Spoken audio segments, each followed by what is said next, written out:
There's no one Well, here. welcome back to Toronto. You were here last year for the film TIFF. festival. A little different film. Yes. Yeah, and so what's it like? What has it been like so far to immerse yourself into this eclipse world? It's kind of been a bit of a whirlwind, really, because it all happened so quickly. I auditioned in Sydney, flew to Vancouver, met David Slade, and then I think I had time to rush back, grab some clothes from Sydney, and then we started shooting again. So, I mean, I'm just really grateful that everyone I met was kind of really down to earth, and you know, I was kind of warmly welcomed into the Twilight family. So yeah, no, you were telling me last time that you kind of got initiated because you had to play a Twilight board game. That's not fair. That's just not fair. I know, especially with Ashley, Peter, and Kellen. Yeah. You know, who know all the answers clearly. Yeah, I had a disadvantage without a doubt. You have to do some studying, my friend. I know. I'll just be sitting at home with the Twilight board game, kind of plotting for revenge. So, you know, I understand too on the set. I mean, there's always, fans trying to get a glimpse of what's going on, or get a little bit of the storyline, or who's on set. Did you experience any kind of fan thing yet? Has it started for you? I certainly haven't been mobbed Yet. Because I'm not under the microscope in the same fashion that a lot of the cast are. Mm-hmm. But I have noticed that they're very patient. These fans, and it's kind of great that they're out there supporting the characters in these stories that are so beloved to them. Yeah, your first big American film. You did a lot of stuff in Australia. Was it a big difference for you, or was it just pretty well using the same acting muscles? Well, every gig's kind of brings with it its challenges and I mean, I was just kind of really focused on doing the best job I could do, so I didn't really notice a massive difference. Everyone was kind of really lovely, and I suppose the big difference is there's a lot more time. Mm-hmm. A lot of Australian films kind of shoot 4 or 5 weeks, and a second take is a kind of luxury. So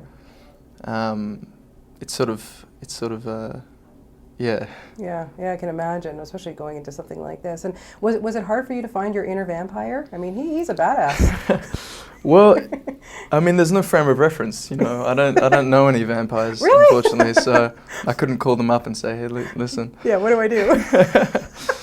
But I just had a lot of conversations with David Slade about this character and how complex he is, and there's this kind of Lady Macbeth kind of relationship that's occurring at the same time, and he's got his hands full, desperately trying to control this bloodthirsty clan of newborn vampires. Right. But one of the things we looked at is he's kind of had his humanity snatched from him, and as a result, he has this intense kind of hatred and jealousy of humanity, because that's what he's kind of been deprived of. Right. So there are I guess it's kind of really juicy material to have those complexities in there as well. Like none of the characters are two-dimensional. There's always That's true. And then you get to be manipulated by Bryce Dallas Howard. I don't think that's a rotten deal. She's so manipulative, on and off the camera. I just Well, it's great to have been able to work with her, I think. She's quite lovely. She is so wonderful and so ridiculously talented and professional and also just a really lovely person. And she works harder than anyone I've ever met in my life. She's really quite phenomenal. I've got Were you into nothing but great things to say about her. I'm sure. She's just, I've met her so many times. She's just wonderful. She, were you into the Twilight series at all before you got started for this? Because what really kind of prompted you to audition? I mean, I know it's a big deal, but it had to have been the scariest audition of your life. Well, I mean, I didn't have the lunchboxes or the pillowcases, but... yeah, sure. Yeah, okay, you got me. You're a closet Twilight. He's coming out of the closet, people. But I am a big fan now, because the books are so, kind of addictive, and they really, make you fall in love reading them. And I think the films do the same thing.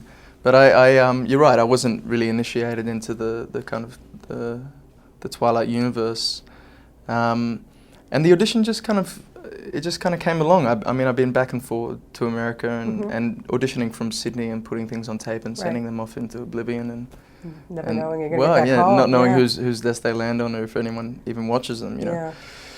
So I read it and I was like, oh, I could actually do this, you know, and it's actually rare that something comes along where you're even right for it, you know. And I kind of felt vaguely right for it, so I really kind of gave it my best shot. And oh, you did a great job. I thought really it was a great character. I thought you did it really, really good. Now, coming up next, Anonymous. Anonymous, yes. Can you tell me, now, come on, dude, Roland Emmerich? I know, wow. I know. The guy's, he's a visual genius and a kind of true storyteller and also an actor's director, you know. And I kind of get the impression that this was the kind of film that he's always wanted to make, that was really kind of close to his heart, which is kind of bizarre because it's a Shakespearean story that kind of contests the authorship of Shakespeare's plays, and it is amusing because while we were in Germany doing a film about Shakespeare, I think the Germans were in Britain doing a film about Goethe. So there was this weird kind of crossover.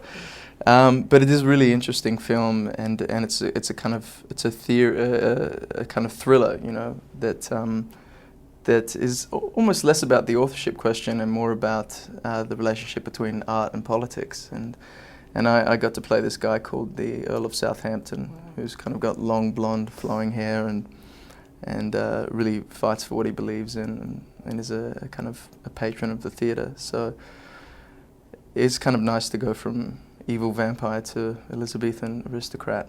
Well, I'm sure we'll be seeing a lot more of you. What a great cast. I mean, Vanessa Redgrave and etc. I know, wow. David Thewlis and Risa Farnes. Yeah, so many amazing actors. Well, I'm sure we will be seeing a lot more of you, but congratulations on this. You've done a fantastic job, and we look forward to talking to you lots more in the future. Yeah. And have a really good time tonight. Yeah, thank you. I will. Oh, you're welcome. Thanks a lot. Much. Okay. Nice to see you again. You too.